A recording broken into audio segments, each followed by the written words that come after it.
Next, I'll demonstrate the chevron stitch. Using 6 strands of color number 4. First, come up at lower left. Take down at line end. Don't pull tight. Come up at middle of loop. Then take down at center top. Come up at left end of line. Take down at right end. Again, don't pull tight. Return to middle and come up. Pull thread.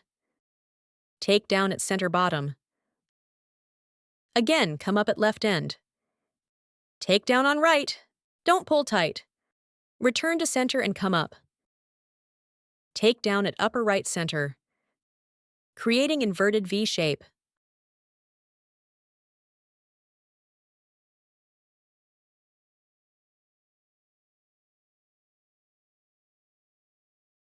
Following this pattern, complete remaining design. Keep stitch spacing even. To show chevron stitches V shape. For more beautiful pattern.